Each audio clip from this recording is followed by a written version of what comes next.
parcial 2 y es uno de los temas del laboratorio 1. Entonces, la derivada, digamos, no solo nos va a dar la pendiente de la recta tangente, sino nos va a dar otras cantidades que es importante y poder calcularlas porque nos van a servir para interpretar qué está sucediendo en varios problemas. Entonces, ahorita la única que tenemos como interpretación de la derivada es la pendiente de la recta tangente. Entonces la pendiente de la recta tangente es igual a y prima evaluado en a o f prima de a.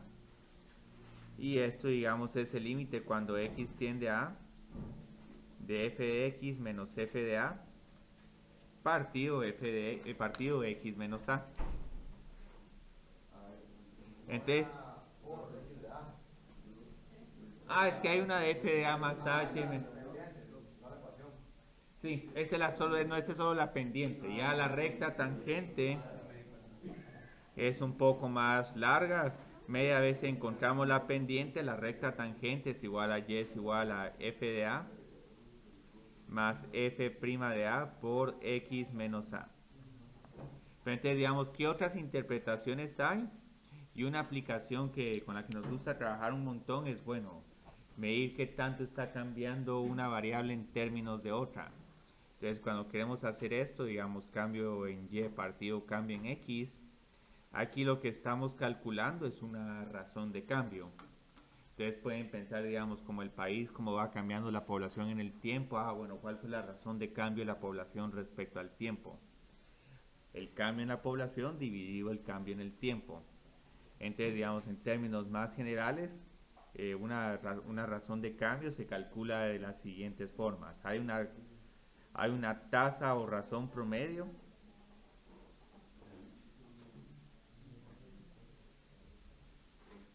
que es el cambio en y.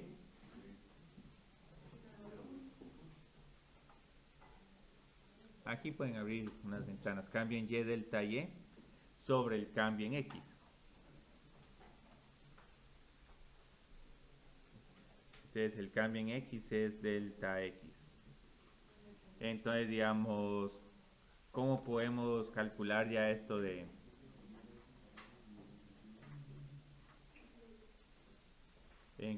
manera más precisa? Es como calcular la pendiente de una recta secante. Entonces, digamos, tengo un y1 menos y0 partido x1 menos x0. O si quiero ser aquí más específico, que puedo decir f de x menos f de a partido x menos a. Entonces, esta es la razón promedio entre dos puntos. El primer punto podemos considerarlo como el punto actual, que es lo que sabemos actualmente sobre esta función. Y luego, quiero ver qué sucede si me muevo de a a x. Entonces, si me dan dos puntos, puedo encontrar la razón promedio. Es prácticamente encontrar la pendiente de una recta secante.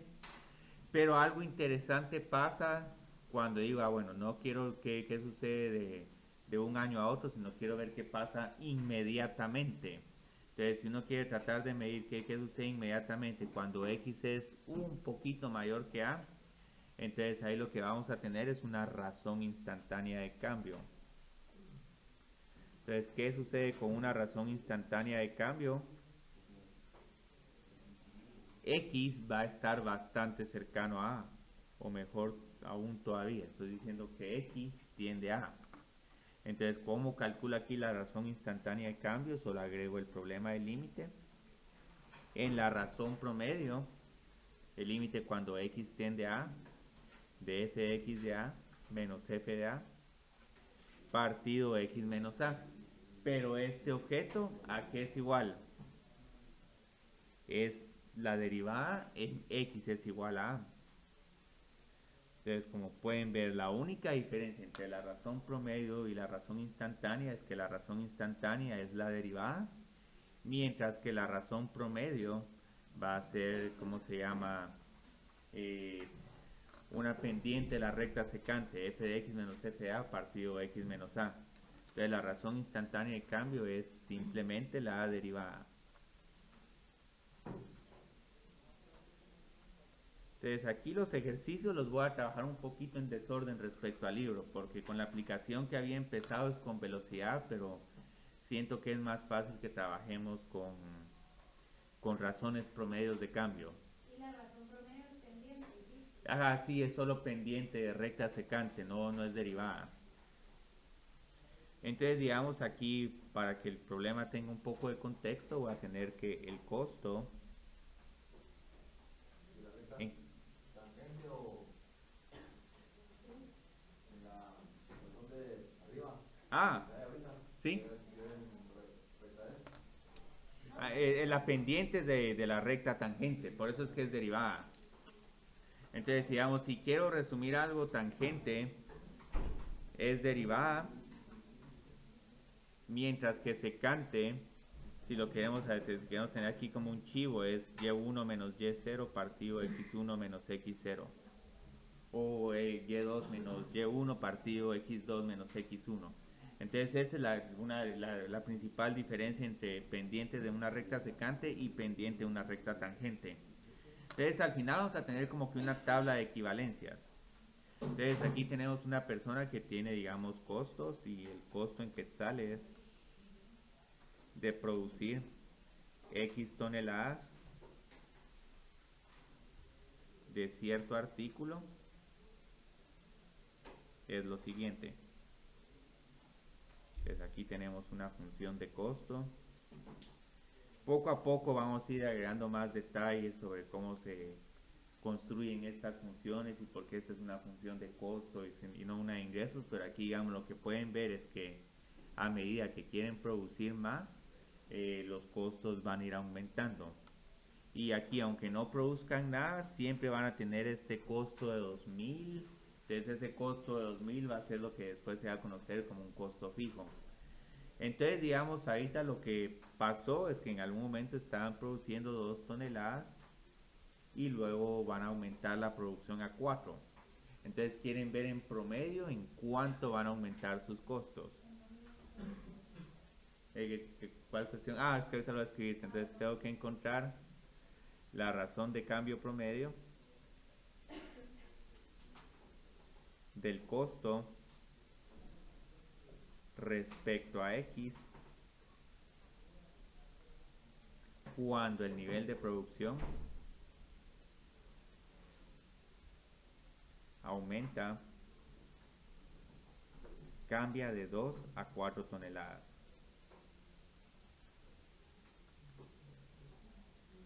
Entonces, ¿qué significa esto?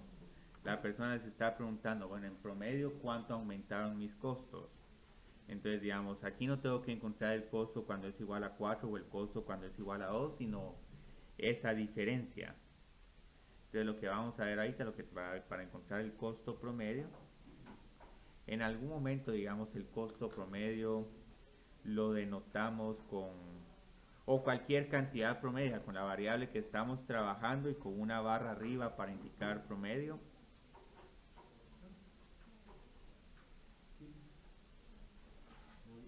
Entonces, ¿qué es lo único que tenemos que hacer? Encontrar el costo cuando x es igual a 4, restarle el costo cuando x es igual a 2,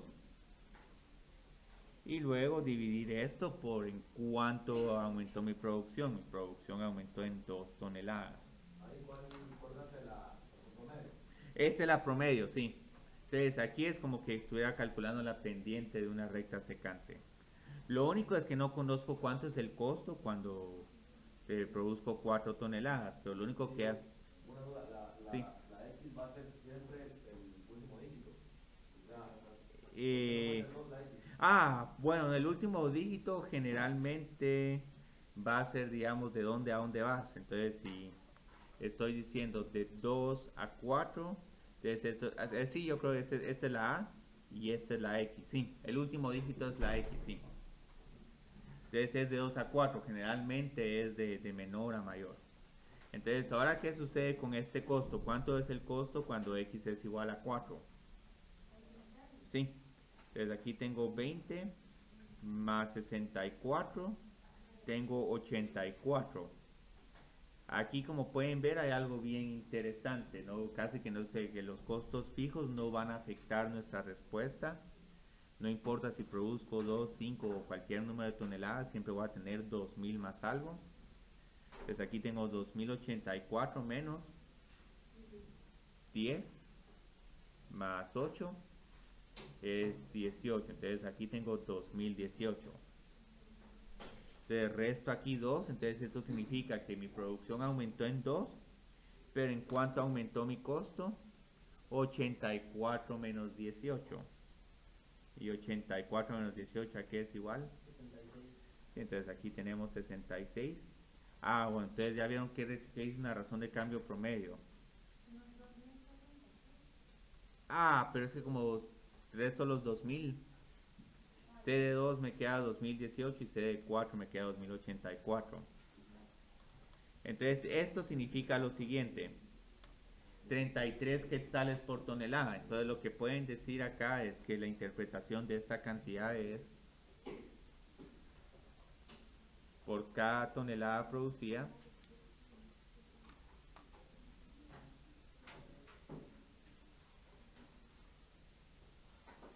el costo aumenta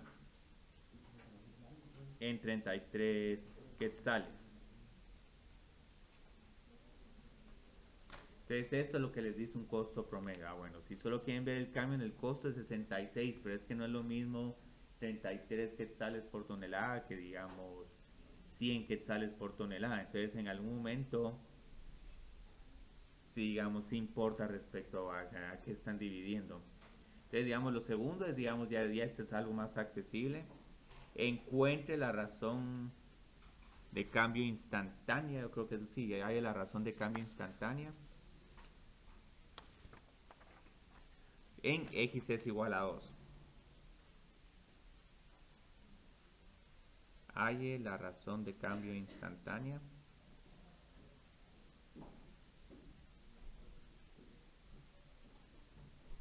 en x es igual a 2. Entonces, digamos, ¿cómo encuentro esta razón de cambio instantánea? Sí, con la derivada. Entonces aquí, digamos, tengo mi función de costo.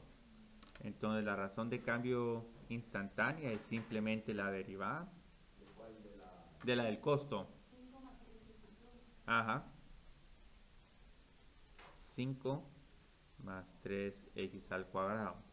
Y luego lo que hago es que como me están pidiendo específicamente en x es igual a 2, entonces digamos tengo que evaluar en x es igual a 2.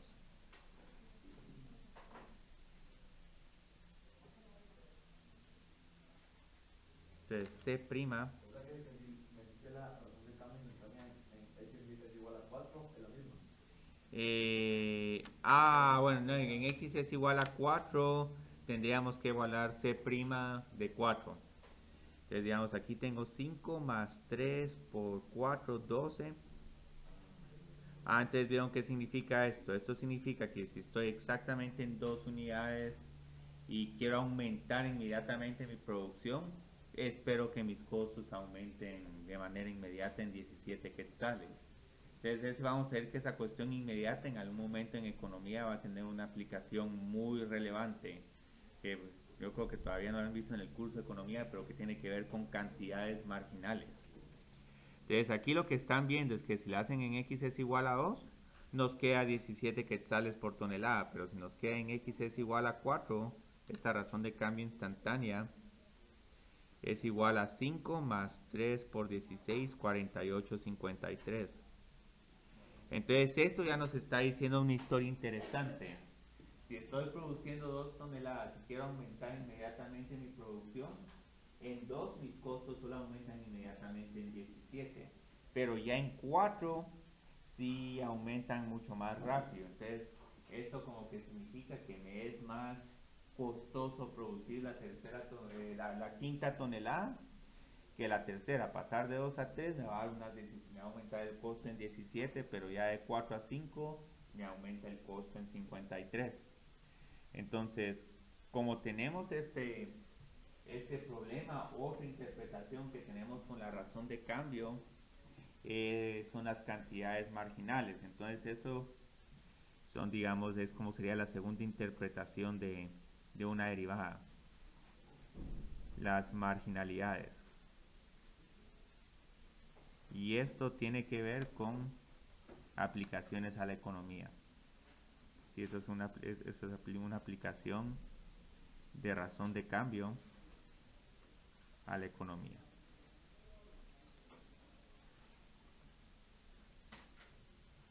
Entonces, digamos, ¿qué sucede acá? Tenemos que X es el nivel de producción, o sea, X la cantidad o peso de las unidades producidas, de la producción, ¿vale? Entonces la producción la pueden medir en unidades o lo pueden medir en pesos. Entonces la idea es que, digamos, cuando están produciendo algo, van a tener una función de costo. Entonces aquí, digamos, el costo depende de X. Pero también van a tener una función de ingresos. Y hay varias funciones diferentes de ingresos. Hay unas donde ustedes pueden incluir en el precio, entonces el precio depende de X. Pero si nos vamos por la función más fácil de ingreso, aquí digamos, si produzco X, entonces ¿cuánto ingreso si el precio es P? Entonces el ingreso es precio por cantidad. Entonces estas son cuestioncitas que uno tiene que conocerlas. Entonces precio por cantidad, o de mejor forma, voy a decir... bueno, el precio de venta, sí, es que digamos el costo también hay varias funciones, pero digamos, el costo sí lo quiero dejar como una función en general, pero que digamos la función de costo más fácil que pueden pensar es un costo fijo más un costo variable de producción por X. Mientras que ingresos sí, esta función puede parecer muy sencilla,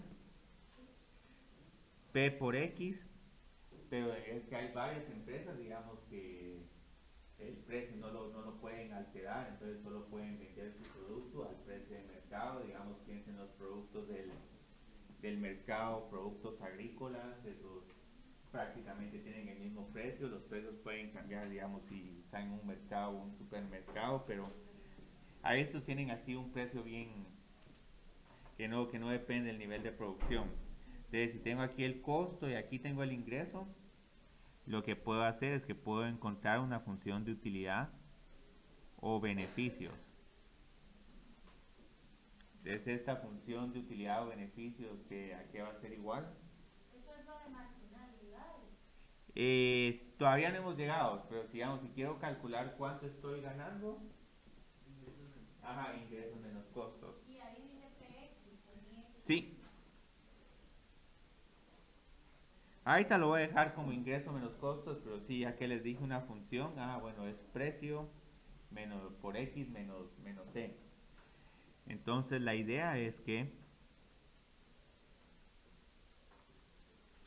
todo este análisis, digamos, costo-beneficio, se ve, digamos, muy enriquecido si analizo, digamos, bueno, ¿qué sucede si produzco una unidad adicional? ¿En cuánto aumentan mis costos? ¿En cuánto aumentan mis ingresos? Y luego en cuánto aumenta mi utilidad. Entonces, cuando estoy haciendo eso, digamos, estoy haciendo como que un análisis marginal. Entonces, digamos, en un análisis marginal, mido qué sucede con el ingreso, costo y utilidad si produzco o vendo, digamos, una unidad adicional. Entonces lo bonito es que cómo puedo calcular esto, como lo puedo calcular afortunadamente con una razón de cambio instantánea.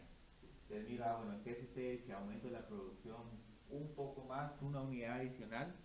Lo que voy a encontrar son estas cantidades, estas nuevas funciones que son el costo marginal, el ingreso marginal y la utilidad marginal. Y hay otras marginalidades más. Pero lo bonito es que todas estas van a ser razones de cambio instantáneas. Entonces, si quiero encontrar el costo marginal, simplemente derivo la función de costo respecto a x. Luego, si derivo el ingreso marginal, si derivo el ingreso, obtengo el ingreso marginal. Y si derivo la utilidad marginal, si derivo la función de utilidad, obtengo la utilidad marginal.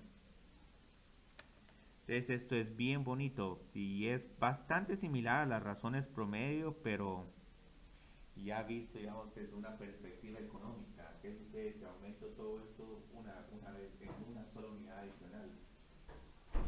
Y como pueden ver otra vez, todas estas cantidades que son marginales son las derivadas de la función original.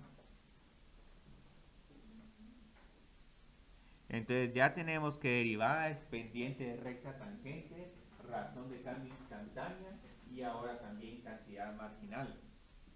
Y todavía nos falta la interpretación de velocidad, pero esa la vamos a hacer después de hacer este problema de las cantidades marginales. Entonces digamos ahora podemos hacer este ejercicio, el cuarto ejercicio de... Y ahora sí tenemos, aquí sí hay más contexto en este problema, entonces tenemos que la función de costo de un fabricante de acero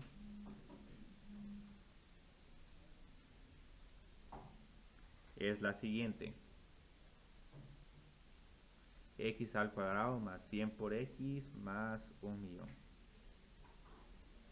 Entonces x está en toneladas y voy a decir que el costo está en dólares. Solo para tener una referencia más fácil con los precios internacionales del acero. Y voy a hacer referencia a cuál es el problema de este libro. Entonces encuentre la función de costo marginal. Yo creo que este problema está, miremos en la página, aquí tengo el libro que le tengo que entregar a alguien hoy, pero lo puedo ver rápidamente.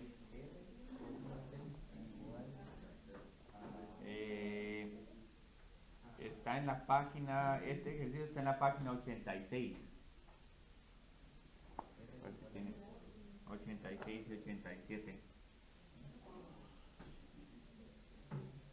Le voy a poner aquí página 86.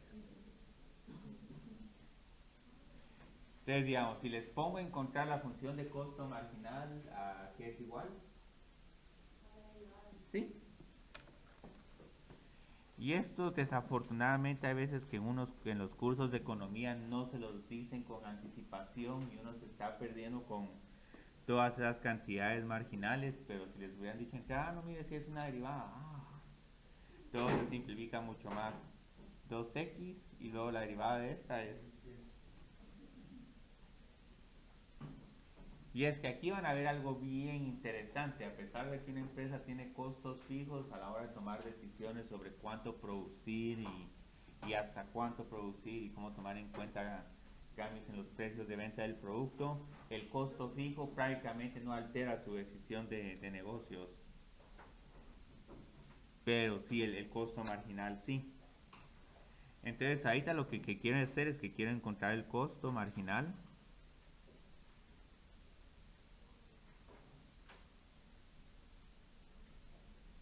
cuando x es igual a 50 y vamos a interpretar este resultado.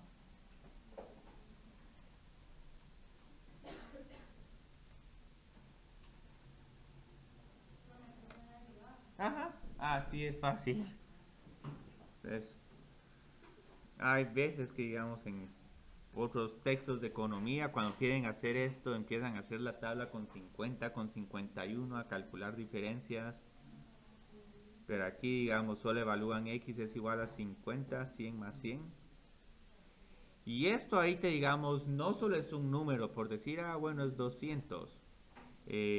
Recuérdense que como esto es una derivada, esto es dc partido x. Y como son razones de cambios, las razones de cambios siempre van a tener unidades de, bueno, ¿qué es lo que está arriba dividido lo que está abajo? Entonces lo que tenemos arriba son dólares, mientras que lo que tenemos abajo es toneladas. Entonces esto nos está diciendo... Por 50 toneladas sería, o por toneladas. Ah, solo por toneladas. Entonces ahí está, por eso es que viene la interpretación. Entonces aquí tenemos unos $200 por tonelada. Entonces, ¿qué significa esto? Si estoy actualmente produciendo 50 toneladas y quiero aumentar mi producción en 1 tonelada, mis costos aumentan en 200. No estoy diciendo que mis costos totales son son iguales a 200, pero sino lo que estoy diciendo es que mis costos van a aumentar en 200. Pero eso si quieres subir 50 toneladas. De 50 a 51, sí. Ya digamos, si quiero aumentar de 51 a 52 o de 100 a 101, ahí es otra historia. Entonces ahí digamos la forma como vamos a interpretar esto. ¿Verdad? ¿Qué Sí. ponemos en una regla? Ah, ahorita entonces, si estoy produciendo, si se producen actualmente 50 toneladas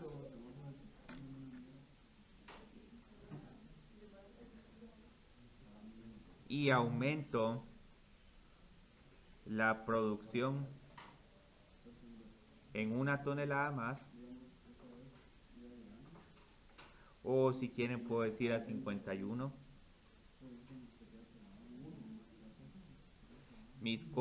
los costos aumentan en $200.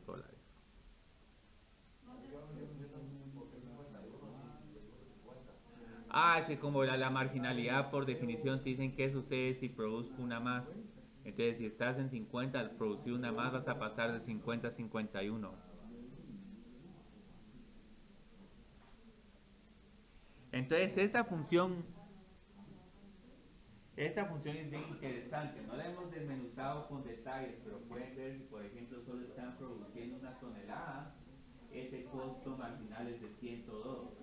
Mientras que ya con 50 el costo aumenta en 200. Entonces, como pueden ir viendo, cada vez que van produciendo más y más unidades, esos costos van a ir aumentando.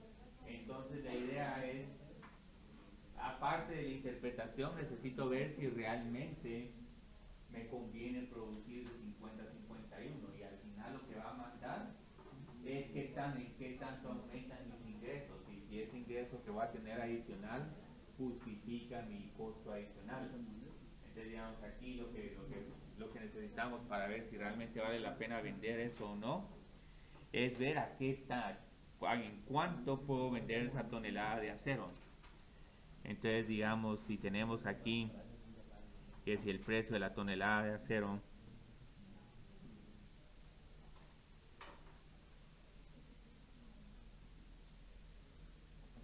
es de $800, recomienda aumentar recomienda aumentar la producción a 51 toneladas. Sí, claramente sí.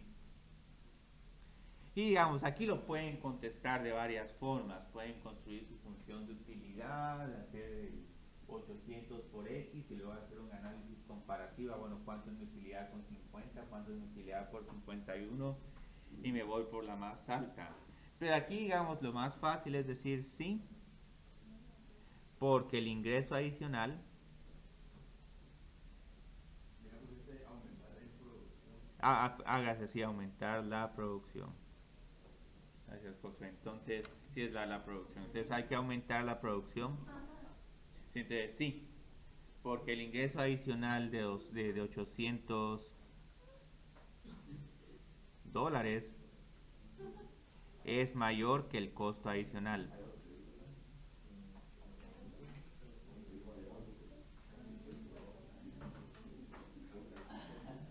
Entonces, en realidad con esto voy a ganar $600 más. Y este problema es tan interesante. Bueno, esto todavía lo vamos a ver posteriormente, más adelante en el curso. Pero si realmente ustedes quisieran tratar de determinar cuánto es lo que tienen que producir, dicen, bueno, siempre y cuando mi costo marginal sea menor al precio de venta, sigo produciendo y produciendo y produciendo hasta que este costo marginal sea 800. Entonces lo interesante, si quieren saber cuánto producir para maximizar la utilidad, tienen que encontrar cuando el costo marginal es igual al precio de venta. ¿Qué es lo más que puedo producir para seguir ganando? Porque llegando a este punto, ya si produzco una más, entonces mi costo sí es mayor que el precio de venta. Y antes de esto, digamos, sí todavía voy a poder tener una ganancia. Cada vez va a ser menor la ganancia, pero igual la idea es hasta que en el último producto prácticamente no gano nada, pero ahí ya maximizo mi ingreso. Entonces lo bonito es, digamos, si encuentro cuando la derivada es igual a 800, aquí es igual x. 2x es igual a 700. Entonces x y 350. Entonces, como pueden ver, esta empresa es un poco ineficiente. En realidad, digamos, para ganar lo más que puede ganar, tendría que producir esta empresa 350 toneladas.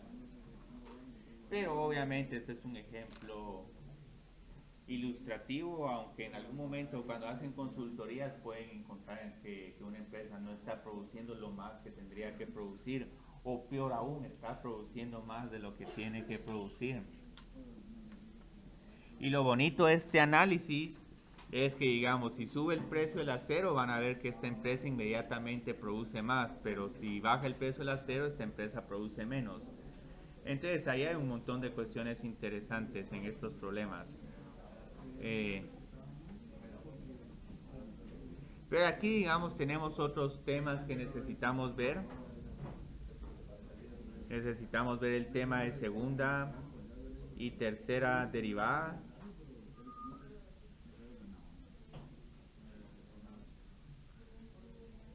Entonces, digamos, ahorita, ¿cómo vamos a calcular segunda y terceras derivadas?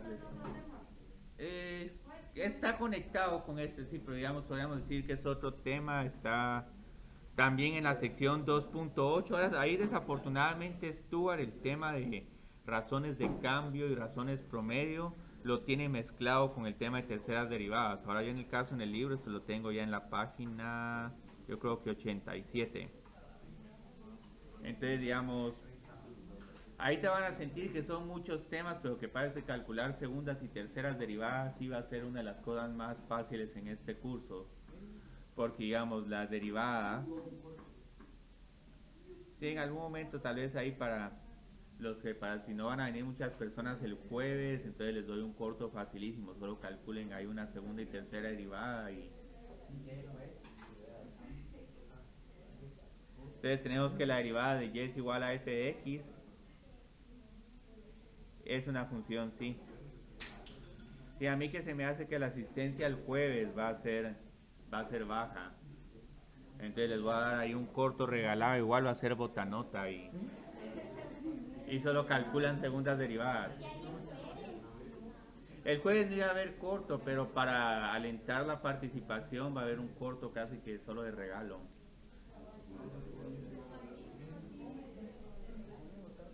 Para premiar la asistencia. Ajá. Ajá, así es, va a ser una broma de corto. Aquí, ¿cuántos miro? 2, 4, 6, 7, 8, 9, 10, 11, 13, 14, 15, 16, 17, 18, 19. Ah, yo creo que solo faltaron 2. Ah, bueno.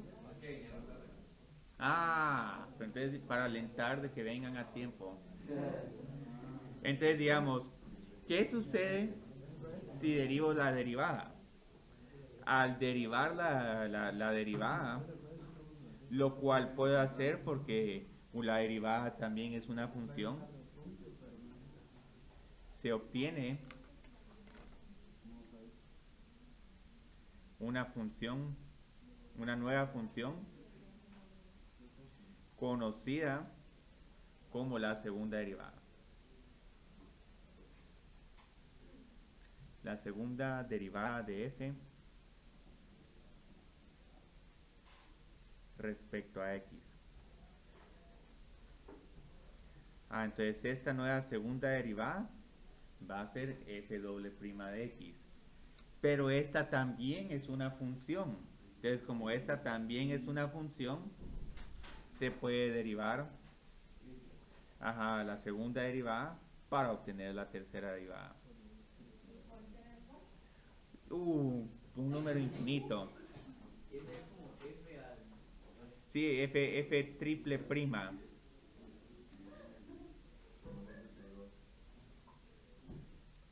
Entonces aquí hay un f triple prima. Entonces ahí solo voy a escribir, digamos, cómo se calculan estas derivadas. Entonces aquí tengo la primera derivada, la segunda, la tercera. Vamos a seguir bajando. Y aquí llega un momento que estas derivadas ya se vuelven muy...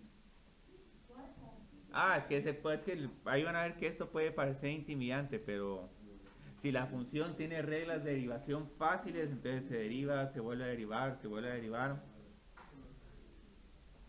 Entonces la primera derivada es y' de x o f' de x.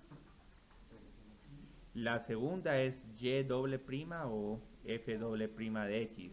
La tercera, si en algún momento sienten que contar primas es complicado, hay veces que se escribe como f superíndice 3. Entonces cuando miren esta expresión en un superíndice, esto es de derivación, entonces esto es la enésima derivada. Entonces la cuarta, aquí ya sí utilizo superíndices. La quinta se sigue derivando y se sigue derivando, y ya cuando quieren calcular cualquier tipo de derivada dicen enésima. Y parecía, por eso es que pongo estos paréntesis, porque si no parece un ya a la cuarta. Entonces, digamos, hay veces que como esta connotación es tan confusa, uno utiliza la notación de razón de cambio instantánea, de y de x. Pudieras poner un millón de palitos. Solo que ¿quién va a contar ese millón de palitos? Sí. El sistema derivado está determinado por el exponente. Bueno, si son funciones polinomiales, sí. Pero hay otras funciones que sí, las derivadas se vuelven mucho más interesantes. Y digamos, aquí sigo derivando. Entonces, de ny partido de x a la n. Entonces, todas estas son notaciones equivalentes para calcular derivadas. Entonces, ahí está la única regla que conocemos para derivar funciones es la regla de x a la n. Entonces, a nosotros nos va a ser fácil encontrar primeras y segundas derivadas de este tipo de funciones. Ya cuando tengamos otras funciones racionales, bueno, ahí todavía podemos hacer algunas derivadas de racionales, pero ahí sí se va volviendo más complicada la segunda o la tercera derivada. Pero como aquí pueden ver, la idea es que todas estas derivadas de orden superior, estoy diciendo orden superior porque es mayor que la primera que la primera derivada. Entonces todas estas reglas de derivación se calculan con reglas de derivación, con las reglas de derivación ya conocidas. Y es que ya sé qué pasa acá, porque aquí siento que hay menos, porque en la otra sección hay 28 y sí se percibe esa diferencia de 8. Después es que siento que aquí siempre hay menos. Sí. Sí, es que esos 8, digamos, ya el costo marginal que tienen esos 8 es bien alto. Porque que es el costo marginal el 1 adicional, el segundo, el tercero, el cuarto. Sí. Bueno, en términos para la clase, digamos, una clase se aprovecha mejor con un número entre 20 y 25. Y arriba de 25 ya empieza a haber mucha bulla.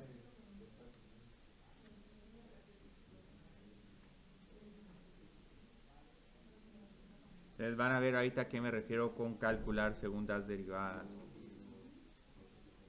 Y ese es incluso un tema que tal vez alguno de ustedes hubiera preferido calcular segundas derivadas en el parcial. Pues son bien fáciles porque digamos, ok, tengo que encontrar todas las derivadas de esa función. Entonces, antes de encontrar la segunda, tengo que encontrar la primera. Entonces, ¿cuál es la primera derivada de esta función? Uh-huh.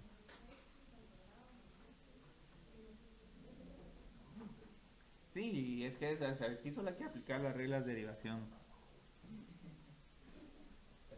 Pero ya vieron que es lo bonito. Esta función vuelve a ser una función que le conocemos de las derivadas de cada uno de estos términos. Entonces, digamos aquí la segunda derivada que sería igual. 20x al cubo. Ajá. Menos 2x al cuadrado. Menos 6x por b. Y ahí te van a empezar a ver algo interesante. Como que estas derivadas se van volviendo más y más sencillas. Entonces no se sorprendan si en algún momento la derivada desaparece. Entonces digamos, ¿qué sucede ahora con la tercera? 60x cuadrado. 24x 6. Sí, menos 6. Entonces ya la cuarta ya nos va a quedar una función lineal. Entonces esto es igual a 120x menos 24. Yo no voy a poner 4 rayitas, ¿va? Bueno. Y la quinta. Y van a ver que después de la quinta, la sexta es 0. ¿Cuál creían que es la octava? 0. Y la centésima o la milésima o la millonésima, ya todas esas son iguales a 0. Porque solo siguen derivando la función 0. Entonces ya a partir de la sexta, todas las otras derivadas son 0. ¿Sí? Ahorita vas a ver. Ahorita vas a ver por qué. Digamos, parafraseando lo que estuvimos haciendo al principio de esta clase, si la primera derivada te da la razón de cambio instantánea, la segunda derivada te daría la razón de cambio instantánea y la razón de cambio instantánea. Entonces está tratando de ver qué es la razón de cambio, pero entonces ahí como van a ver no hay tanta utilidad para algunos problemas, pero hay un problema en particular que es el problema de física, donde la segunda derivada sí tiene interpretación y tiene que ver con desplazamiento, velocidad y aceleración. Porque como vamos a ver después de este ejemplo, la derivada del desplazamiento va a ser la velocidad, y luego si derivo la velocidad es la aceleración, pero como la aceleración es la segunda derivada, entonces una de las interpretaciones más útiles de la segunda derivada es aceleración. Hay otra interpretación, pero esa es una interpretación gráfica que tiene que ver con el tema de la concavidad de una función. Entonces también en algún momento en economía les van a decir a estas funciones tienen que ser cóncavas, pero ¿qué es una función cóncava? Es una función con segunda derivada positiva. Entonces ya, bueno, me hubiera dicho, yo calculo la segunda derivada de esta función y luego miro si es positiva o si es negativa. Entonces varios de estos temas, digamos, sí, ahora ya tercera, cuarta derivada, estos ya no tienen mucha aplicación.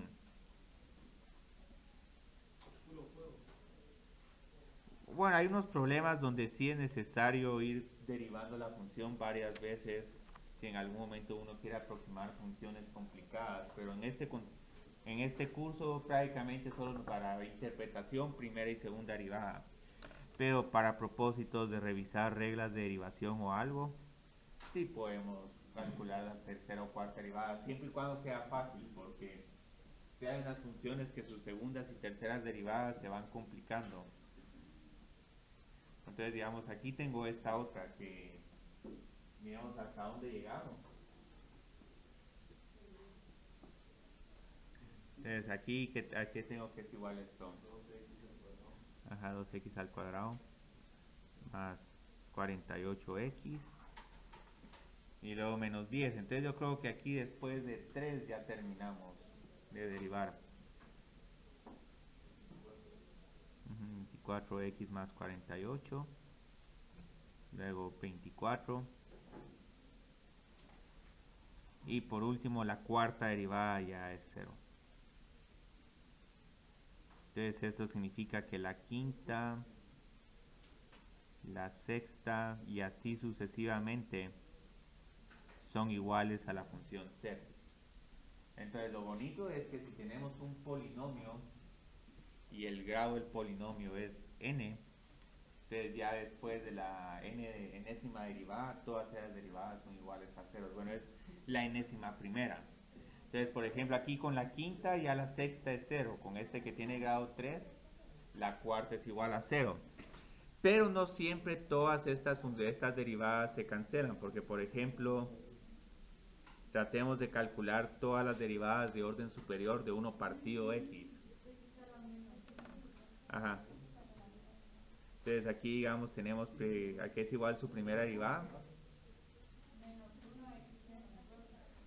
La segunda.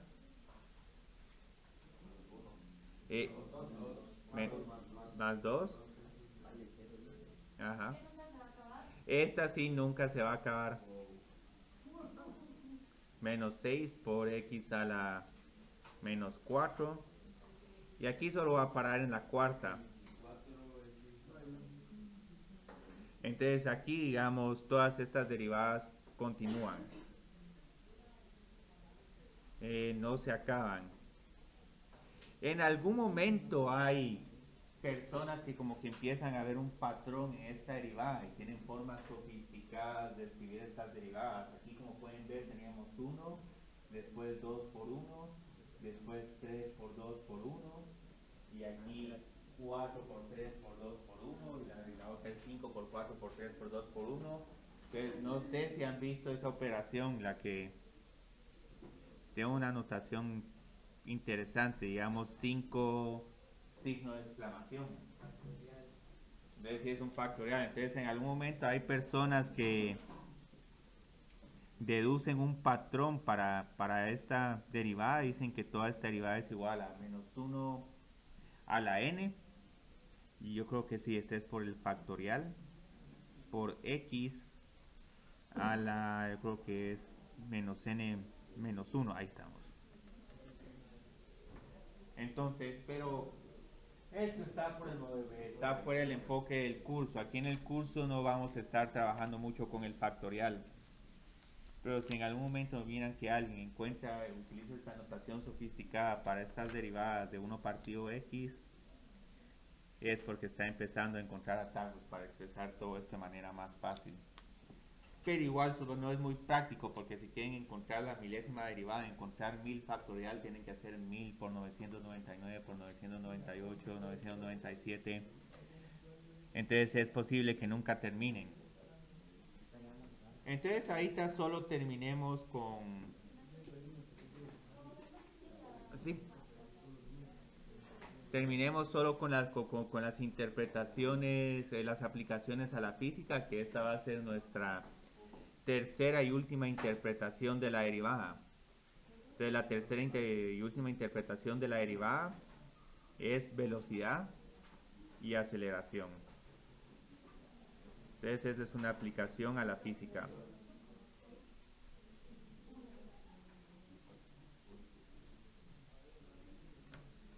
Entonces la idea es que, digamos, vamos a tener un objeto con una función de posición.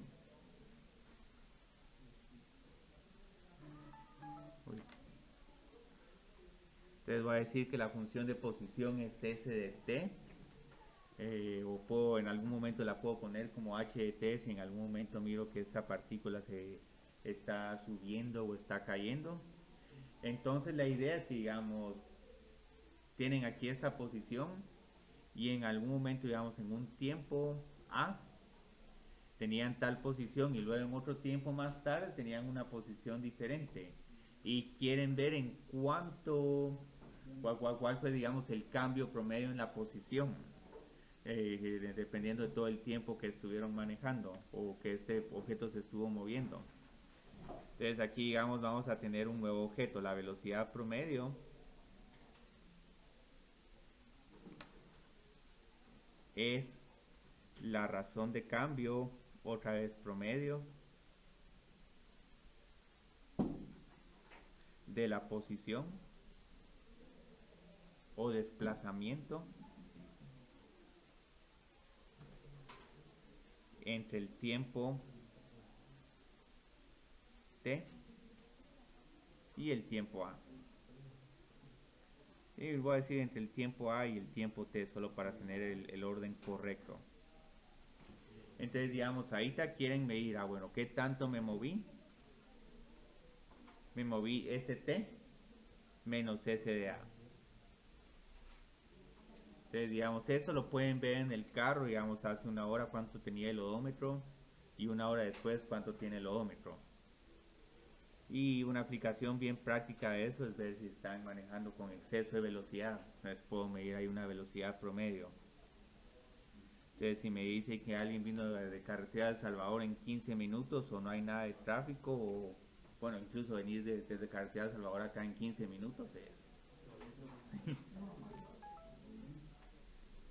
Entonces, digamos, tiene una aplicación, entonces piensen esto como velocidad promedio. Quieren saber qué tan rápido en promedio estaba manejando una persona. Pero el problema es que, digamos, el promedio no les dice mucho, porque si en algún momento estuvieron detenidos en un semáforo, su velocidad es 0. Pero si en algún momento iban ya a más de 120, 140 kilómetros por hora, entonces eso ya es diferente. Entonces sabes que la velocidad promedio les dice 70, pero fue porque en un momento estaban en 0 y otro momento estaban en 140. Entonces así es como se mide la velocidad promedio. Pero como pueden ver, aparte del odómetro que mide el kilometraje del carro, tienen el velocímetro que miden a qué velocidad van actualmente. Entonces, si ya quieren saber actualmente a qué velocidad están manejando, lo que necesitan encontrar es la velocidad instantánea. Entonces ahí es bueno, ¿qué tanto me voy a mover? Un segundo después, una décima de segundo después, obtengo la velocidad instantánea. Entonces esa velocidad instantánea se obtiene cuando t tiende a A en la velocidad promedio.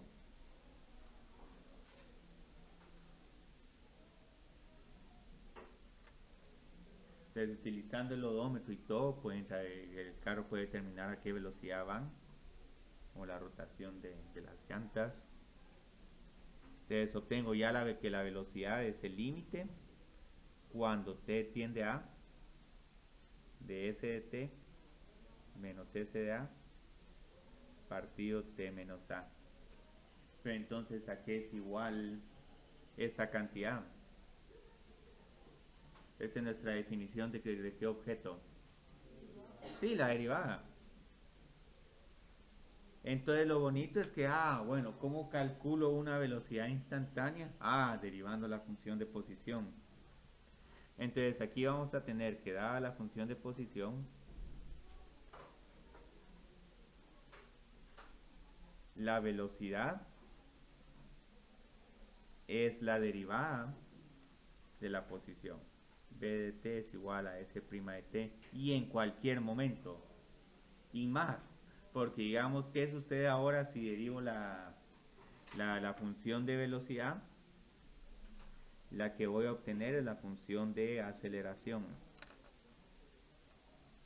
Entonces, ¿qué mide la aceleración? Bueno, si inicialmente iban 80 kilómetros por hora y luego decidieron poner el pie en el pedal del acelerador y ya aumentaron a 120 kilómetros por hora, digamos, en un segundo, entonces ahí ya quiere decir que tienen una aceleración de 40 kilómetros por hora.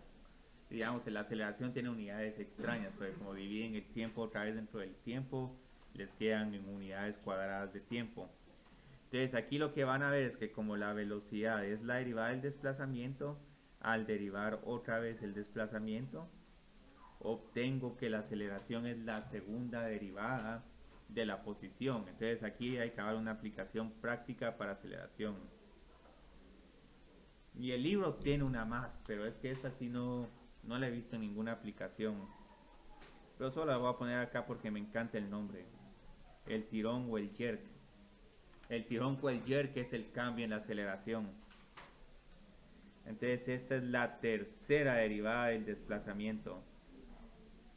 Entonces esto es, digamos, como que alguien está acelerando de manera muy brusca, entonces sienten ahí como que un tirón.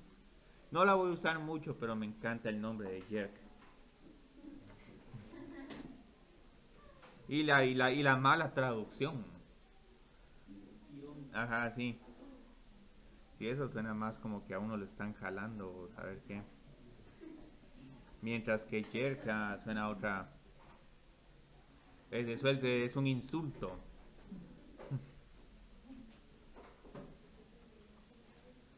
Entonces, digamos, aquí solo terminemos con este problema de física. Yo creo que son dos.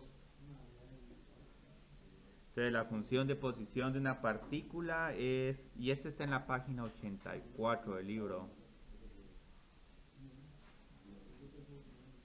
es st, t al cuadrado menos 4t más 16 metros a los t segundos.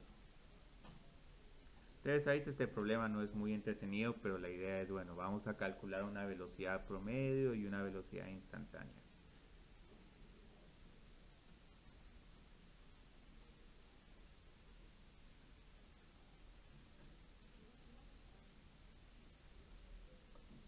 Digamos en Waze o en Google es bien fácil medir la velocidad promedio, porque si les dice cuánto es el total del recorrido y el tiempo esperado, entonces simplemente agarran el total del recorrido dividido el tiempo esperado y ahí les sale su velocidad promedio. Pero luego, digamos, con la velocidad instantánea en Waze lo mirarían donde están las rayas rojas, ahí la velocidad es lenta. Mientras que si ya tienen amarillo, tal vez ahí son 30, 40 kilómetros por hora y en verde yo creo que es arriba de 60. Entonces Waze no solo les está dando indirectamente la velocidad promedio, sino una noción de cuál es la velocidad instantánea en cada parte del tramo. Entonces, bueno, pongamos aquí como queremos, bueno, hago 1 y 4 o hago 0 y 4. Generalmente cuando uno calcula velocidad promedio uno trabaja con el tiempo cero.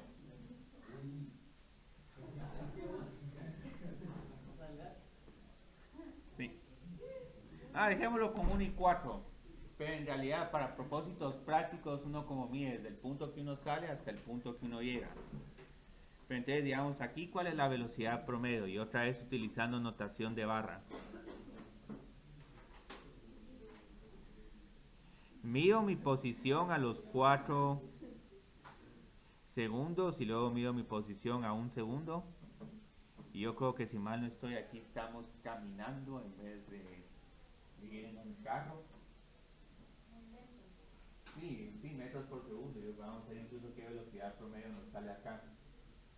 Entonces, digamos, tengo que encontrar la posición cuando t es igual a 4. Entonces, aquí es igual esta posición. 16 menos 16, 0 más 16, tengo 16. Entonces, mi posición en 4 son 16 metros. Luego le tengo que restar la posición cuando está en el tiempo es igual a 1. Entonces, aquí tengo 1 más 16 es 17 menos 4 es 13. Y luego esto lo divido entre 3. Sí, queda 1, pero digamos en términos de unidades, metros por segundo. ¿Por qué metros por segundo? Porque recuerden que es el cambio en S dividido el cambio en T. S se mide en metros y T se mide en metros. En segundos u horas. En este caso en segundos. Entonces eso quiere decir que esta persona se movió en promedio 1 metro por segundo. Entonces, claramente, esta es una persona que está caminando, no es nadie que está en el tráfico. Incluso por el contexto del problema, se mira uno que no es con carros. Pues con carros tal vez trabajaríamos con minutos o horas. Si esto fuera horas, si es 1 kilómetro por hora, es que ahí hay un atasco horrible de saber dónde. Pero entonces ahora lo que queremos ver, bueno, esta persona se está moviendo 1 metro por segundo, pero eso no significa que se va a estar moviendo esa misma velocidad entre los 1 y 4 segundos. Entonces, para saber cómo se estaba moviendo en cada momento, tengo... Sí, aunque puede ser una persona. Aquí este problema no le puse mucho contexto. Al que sí le puse contexto es al último problema, que es que vamos a tirar una pelota. Ajá, sí. A los 2 segundos y a los 4 segundos. Entonces queremos ver en particular cuál era la velocidad de esta persona. Y aquí vamos a tener resultados muy curiosos, pero primero es bueno. Para encontrar la velocidad instantánea, ¿qué necesito hacer? Hay que derivar. Entonces primero hay que derivar para encontrar la función de velocidad en cualquier momento.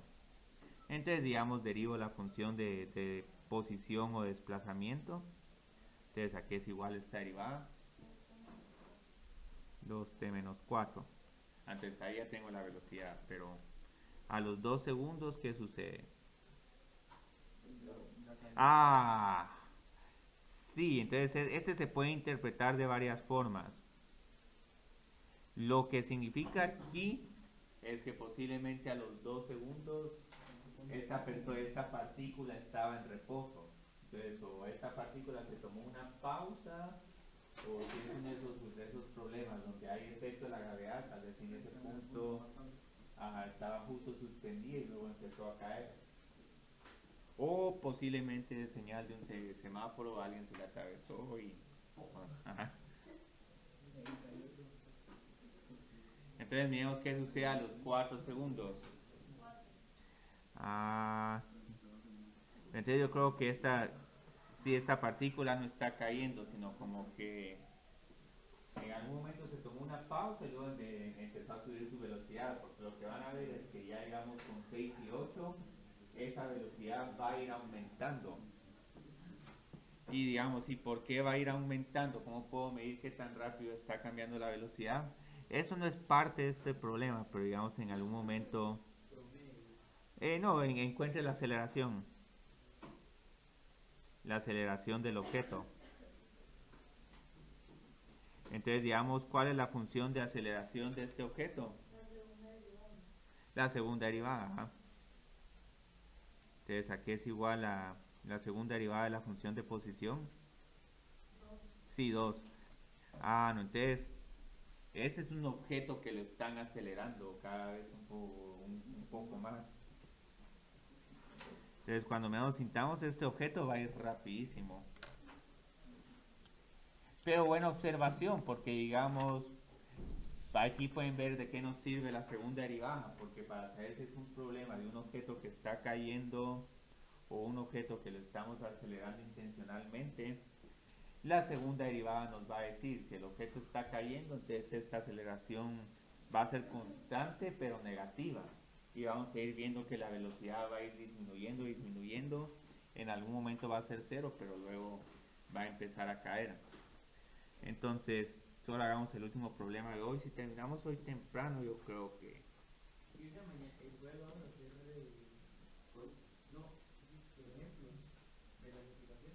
aquí estamos haciendo los ejemplos. De costos. Eso va a venir en el lab. Entonces, pues, muchas aplicaciones las voy a estar poniendo en el laboratorio o ya en la nueva tarea de WebAssign, porque ahorita ya no he puesto ninguna tarea. Lo que vamos a hacer el jueves, vamos a ver funciones exponenciales previo a calcular su derivada, porque posiblemente han de tener algunas preguntas sobre las funciones exponenciales.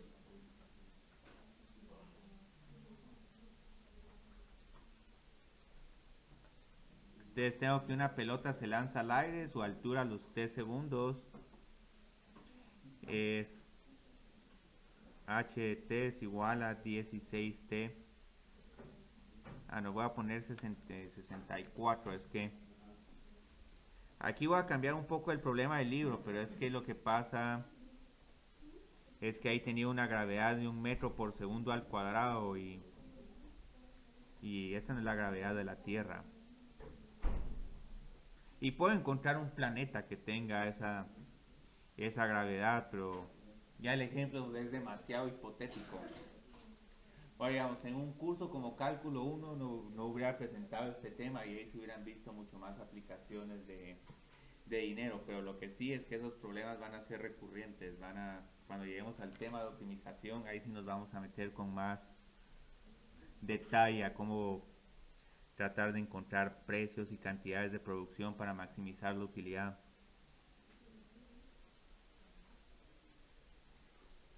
Y a decirles que si son astutos, en algún momento ustedes pueden influir en los precios.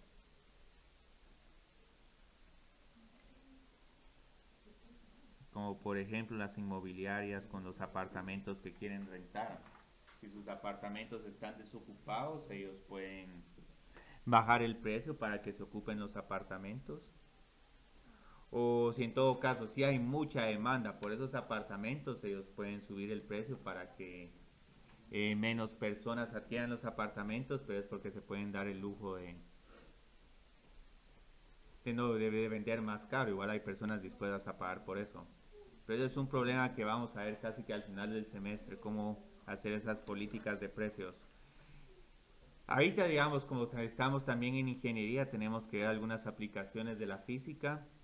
Entonces, digamos, tenemos esta pelota, la estamos lanzando y la idea es que quiero encontrar la velocidad y aceleración de la pelota en cualquier momento. Entonces, digamos, ¿cómo encuentro la velocidad?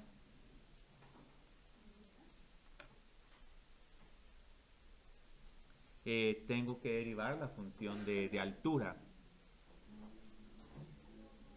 Entonces, digamos, ¿a qué es igual a la función de velocidad de este objeto?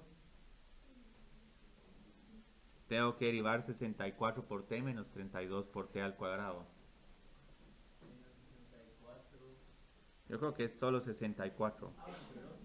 Sí, 64 menos 64 por t.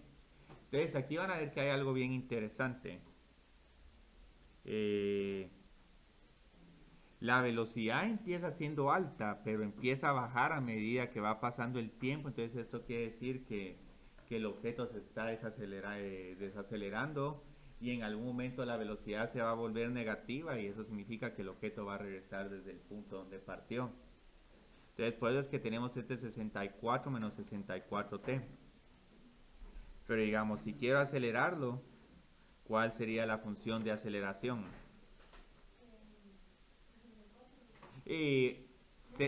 Menos 64. Entonces este signo negativo significa que el objeto está cayendo.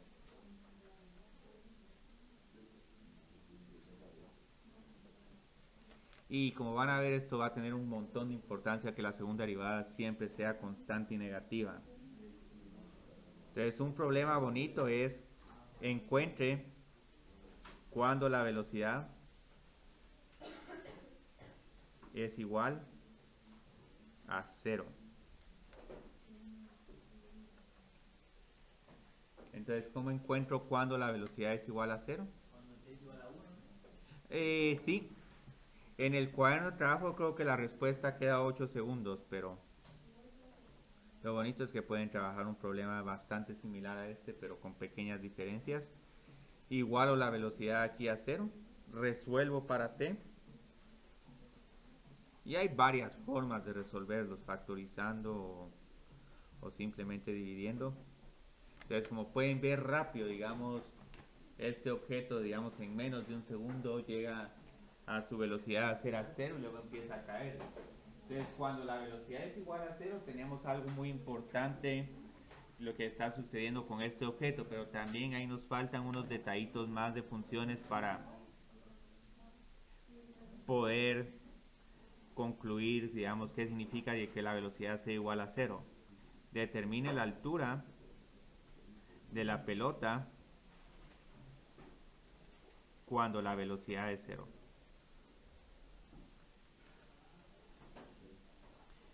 Entonces, ¿cómo encuentro la altura? Ya sabemos que en el tiempo 1 tengo velocidad 0. Entonces, ¿cuál es la altura que voy a tener? Regreso a la función original de altura. y le evalúo en t es igual a 1. Entonces, como pueden ver, aquí tengo 32 pies. Entonces, si realmente digamos que 32 pies, yo creo que es como la altura de este edificio. Entonces, si quiero tirarles este marcador a ustedes, si están justo en el último nivel de este edificio, lo voy a tener que tirar bien, con una velocidad bien fuerte, si no, no les va a llegar.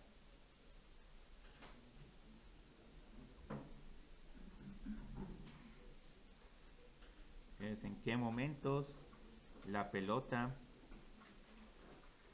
hace contacto con el suelo?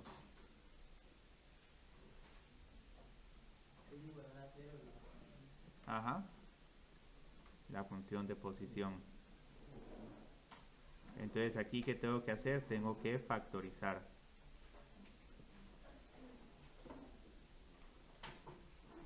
Entonces, factor común, aquí tengo 32 y yo creo que también tengo t.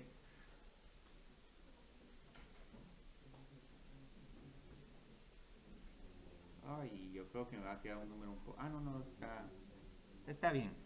Entonces, luego cuando factorizo, ¿qué me queda acá? 2 menos t. Entonces, hay dos tiempos en los que mi altura es 0. Justo cuando estoy lanzando el objeto y luego cuando me vuelve a regresar. Pero tal vez aquí esto de 0 no es la altura al piso, sino es la altura de el punto de referencia de la mano. Si no, tendría que estar un poco más alto. Y solo porque esto es lo más difícil, que en el examen grafique la altura de la pelota en función del tiempo.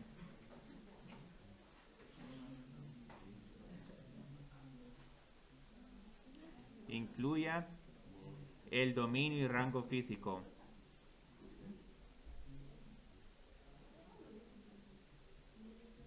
Entonces, ¿cómo graficaría esta parábola? Créanlo, no, ya toda la información que tenemos para graficar, que necesitamos para graficar esta parábola, ya la tenemos. Esta, cuando la velocidad es igual a 0, es el vértice de la parábola. Y aparte tenemos los interceptos con el eje X, que es cuando la altura es igual a 0. Entonces, lo bonito de este problema es que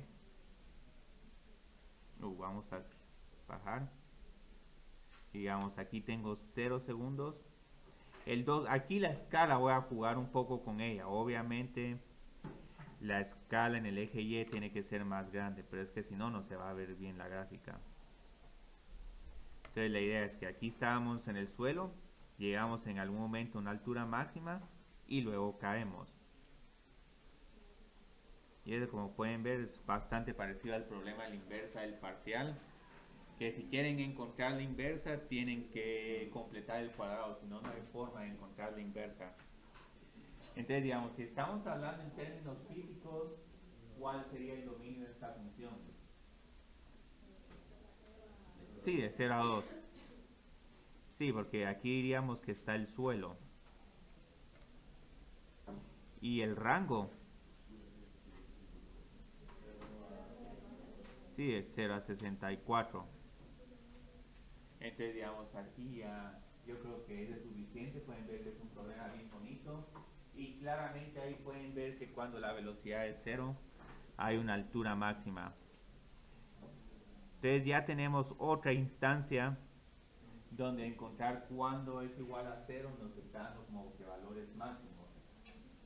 Entonces ahorita, si quiero resumirlo todo, podemos hacer una tablita como esta. Derivada, ¿a qué es igual derivada? Pendiente de una recta tangente, la razón de cambio instantánea,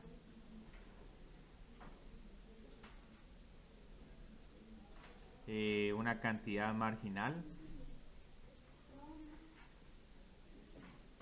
y luego la velocidad.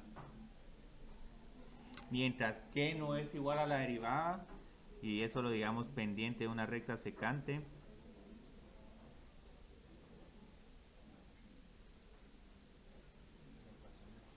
la razón promedio, Eso no es derivada. Razón promedio no es derivada. Velocidad promedio tampoco. Y un cálculo, digamos, como y2 menos y1 partido x2 menos x1, esto no es derivada. Esto solo es pendiente de recta secante. Esto solo es m. Mientras que todos estos se pueden promover a f' de a. Entonces esta tablita es bonita que la tengan presente. Qué es derivada y qué no es derivada. Pero están muy relacionados esos conceptos, porque la diferencia entre razón promedio y razón instantánea solo es tema de límites.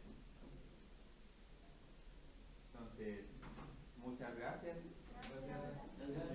Vamos a ver cuántos vienen. El jueves que viene, entonces, Yo creo que sí van a venir todos. Es que la gracia es que no vinieran todos. Ah, sí, vamos a estar en sí, acá es solo la línea de